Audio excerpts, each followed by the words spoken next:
তিব্বত snow আর nail polish দিয়ে আজকে এই বইয়ের কপালটাকে আমি সেই আগের দিনের মতো করে সাজিয়ে দিচ্ছি। এইভাবে কে কে সেজেছেন বা কাদের মা বোনদের বিয়ে হয়েছে অবশ্যই কমেন্ট করে আমাকে জানিয়ে যাবেন। লাল সাদার এই গোল গোল ফোঁটা না হলে বউকে বই লাগে না। এইরকম বিয়ে আমি নিজেও বড় হবার পরে বেশ অনেক দেখেছি। এর মধ্যে আমাদের আপনজনই অনেক ছিল, তাদের মধ্যে আমার ফুপি অন্যতম। আমার বাবার মামাতো বোন, সে কুমিল্লায় থাকে। আমার দুই ফুপির বিয়ে আমি খেয়েছি, তো আমার সেই দুইজন ফুপির বিয়েতে কিন্তু তাদেরকে এইরকম তিব্বত স্নো আর নেইল পলিশ দিয়ে লাল সাদা ফোঁটা দিয়ে সাজুগুজু করিয়ে দেওয়া হয়েছিল।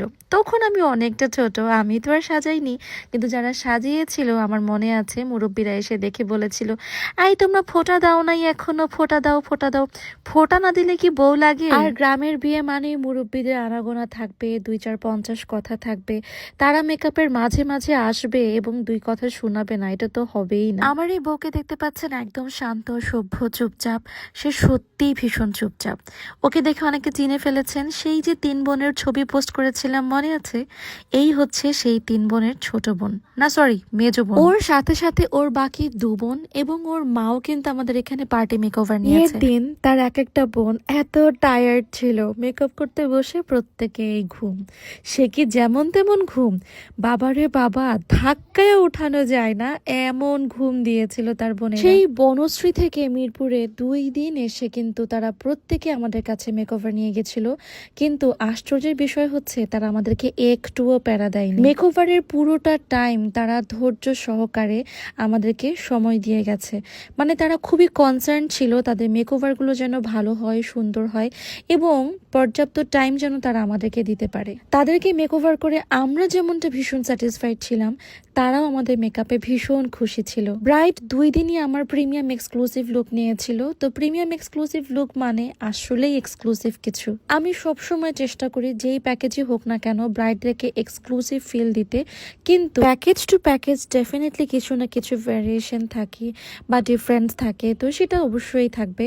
তবে যেই প্যাকেজে আপনারা নেন না কেন, অবশ্যই সেই প্যাকেজের মধ্যে আমাদের কাছে বেস্ট প্রোডাক্ট এবং বেস্ট সবকিছুই পাবেন ইনশাআল্লাহ। আর এই ব্রাইডটি মেজো, আমি কিন্তু সেটা শুরুতে বলেছি।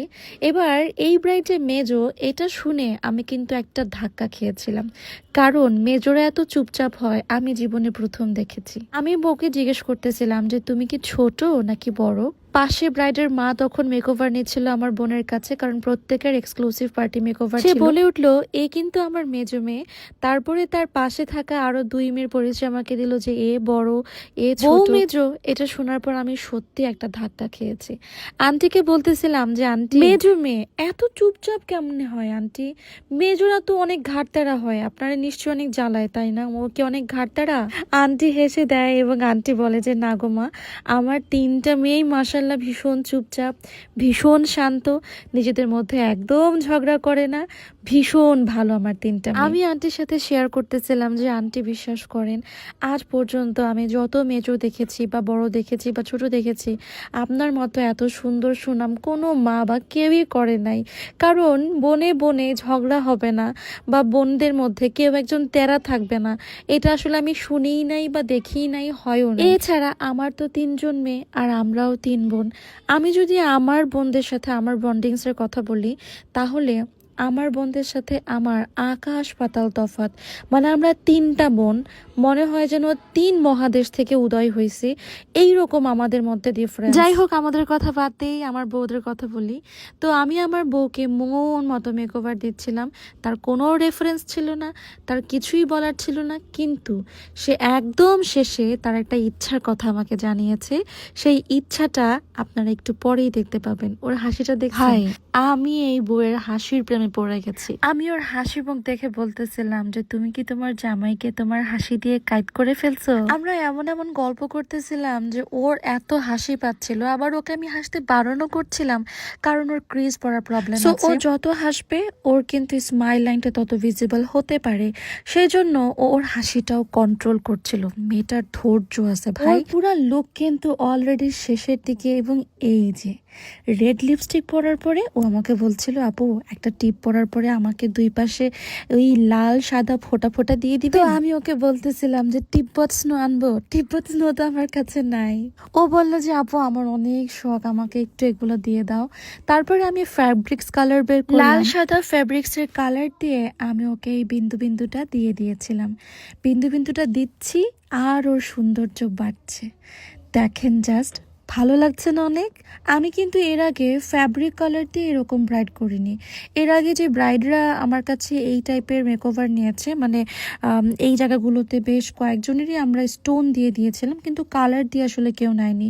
নর্মালি হিন্দু ব্রাইড যতগুলো করেছি, হিন্দু ব্রাইডদের একটু আলপনা করে দিয়েছি, তারা ম্যাক্সিমামই আলপনা নেয়, খুব ছোট বা বড় যেমনটাই হোক।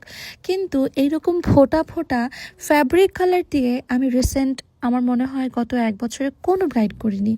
ওই আমার একমাত্র বউ। যদিও ও আমার কাছে জানতে চাচ্ছিল যে আপু আমি কালারটাই দিব নাকি আমি স্টোন দিব, তো আমি ওকে কিন্তু কালার দেওয়ার জন্যই অ্যাপ্রিসিয়েট করেছি, আমি ওকে স্টোন দেওয়ার জন্য অ্যাপ্রিসিয়েট করিনি। কারণ অনেক বউই আছে চুল সরাতে গিয়ে বা একটু কপালের আশেপাশে হাত দিয়ে না স্টোনটাও তুলে ফেলে, তখন কিন্তু ওই জায়গার মেকআপটা খুলে সরে যায়, দেখতে খুব বাজে লাগে। বাট ফ্যাব্রিক্স কালার দিয়ে যদি এভাবে দিয়ে দিই তাহলে সেটা কিন্তু আর মানে খুব সহজে উঠে যায় না, লং টাইম পর্যন্ত এটা থাকার পসিবিলিটি বেশি। তো প্রথমে আমি জাস্ট ছোট ছোট বিন্দু করে দিয়ে তারপরে আমি ওর ফেস ওয়াইজ ওগুলোকে একটু একটু করে বড় করে দিই। তারপরে শুরু হলো ওর নথ নিয়ে যুদ্ধ। নথের যে আগাটা, এটা এতটা বাঁকা ছিল আর এতটা শক্ত ছিল, লাস্টে আমি শন দিয়ে ওটাকে একটু সোজা মতো করে তারপরে ওকে পরাতে পেরেছিলাম। একটা ব্রাইডাল মেকওভারে মাথার জুয়েলারি আর নথ পুরো লুকটাকে অনেক পাল্টে দেয়। অনেকদিন পর এই ব্রাইডের টায়রাটা আমার এত ভালো লেগেছে, একদম মন মতো হয়েছে। আর ওর ফেসটা যেহেতু একটু রাউন্ড প্যাটার্ন এবং একটু বড়, তো সেই হিসেবে ও একদম পারফেক্ট একটা নথ চুজ করেছে ওর জন্য। আপনারা যারা আপকামিং ব্রাইড আছেন তাদেরকে বলবো অবশ্যই আপনারা মাথায় যার যার জুয়েলারি পরে ট্রায়াল দিয়ে তারপরে পারচেস করবেন, তাহলে আপনার কপালের সাথে জুয়েলারিটা পারফেক্টলি ম্যাচ করছে কিনা সেটা আপনি বুঝতে পারবেন।